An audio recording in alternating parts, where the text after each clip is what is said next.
Trucker Steve here. Hope everyone's having a good day.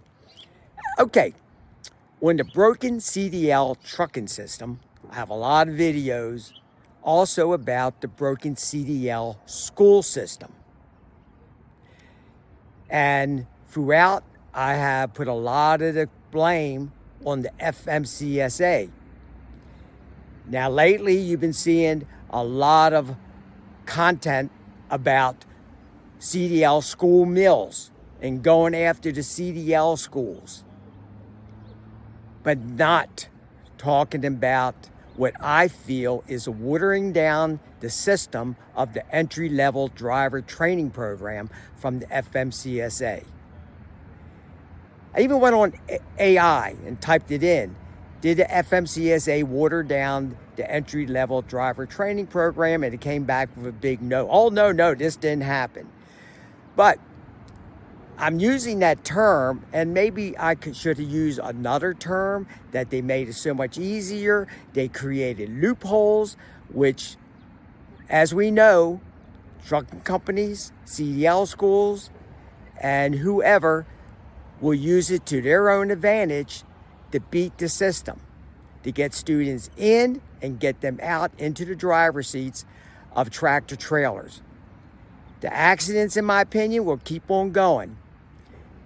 The training system from the FMCSA, there's nothing enforced. Everything is self-certifying, which I understand in some ways, but there's ways that the FMCSA can make CDL schools held accountable.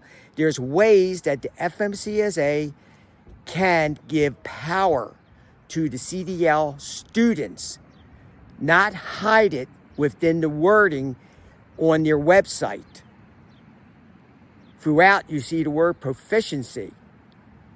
But when the CDL student is set up for his testing, there's a lot of words that is not there, is omitted. So, I will try to show you the proof. And just stay, there'll be a lot of clips on here, so just watch the clips, give me your opinion. And if I'm wrong, tell me I'm wrong. Why am I wrong? It was in 2012, under the Obama administration, a committee was formed to look into strengthening the CDL school driving training program. The result was the entry-level driving training program, which took effect in 2022, February. Took 10 years, took a long time. But before the ink was dry, there was criticism. The criticism mainly based on there was no minimum number of hours of behind-the-wheel training. And once again, I would state, when you complain about behind-the-wheel training, you need to be clear. What are you talking about? Behind the wheel, it needs to be clearly said, behind the wheel training on a public road. Don't give someone a loophole and the articles start coming out. Accidents start really taking place 2024 on. And in 2025, a lot of articles was coming out about the number of accidents that was taking place throughout the United States. Some of them were complaining about CDL school meals. Some of them were complaining about why the problem with CDL system is bigger than non-domicile drivers. It's about the training. If you look into the article, a lot of good articles was coming out. So here we are, 2025, almost getting into 2026. And when waiting to see if the FMCSA will look into their own backyard and see if there's anything they can do with the regulations and the rules about CDL school training. The entry-level driving training program started in February the 7th, 2022. Now, it's late 2025, almost 2026. The rules and the regulations of the requirements for CDL schools when setting up a student for their test has not changed. The requirements when setting up a student for their test, you will see it's very clear from the FMCSA about behind the wheel training on a public road and training on the skill. The key words if you look on their website, is proficiency in behind the wheel skills.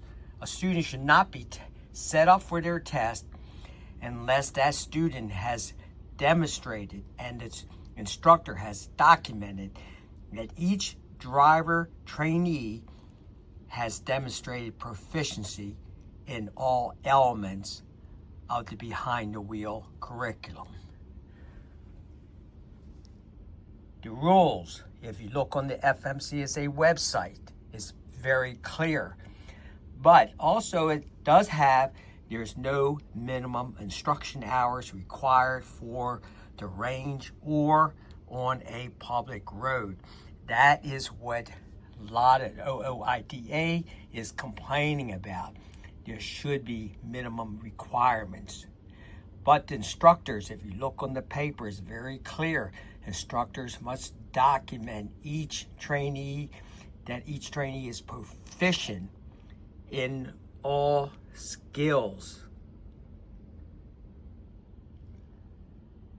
A clock hour is every 60 minutes is a clock hour of instructions.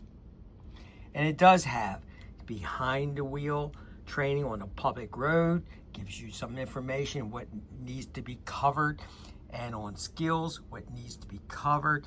And if you look down here, really is a lot of schools are not teaching coupling and uncoupling. So there's a lot of areas that the FMCSA that students need to be trained on is not happening. So what is needed to be set up for testing? So it's very short. Some of the requirements are very short. But what's missing when the schools goes on this FMCSA provider registry to set up their student, what's missing? What's missing is the FMCSA is not asking, is this student proficient in all skills? It's not asking that. So schools are setting up students for their test that are unable or barely able to back up, just barely able to pass the test. The number of clock hours, I'm going to show you a form which the school will submit or go online and what they would fill out. Not much is asked. It's all self-certification. But the key word, what I'm trying to get through is if the FMCSA would just ask the director of the school and the instructor to put their names right on the line that this student is ready to be tested, is proficient in all skills, and as demonstrated through your training that they are ready to be tested. That is what I want to see on the FMCSA form. Okay, this is an FMCSA student record. All students can get their records by going online on the FMCSA website and download or get a copy of their school records. If you look at this record, you see up top is classroom, 90%. Public road, driving on a public road, 90 clock hours. No particular score on here. Range, no score, 90 clock hours. And it has the dates. I blacked out the student's name, location. Now, previous videos, it was very clear that the FMCSA over and over stated no student should be set up for testing unless the instructor or the school can document clock hours and that the student has demonstrated proficiency in all skills, road, range, classroom. The student told me 90 clock hours on the road, 90 clock hours on the range. That student said this is false information that was given to the FMCSA.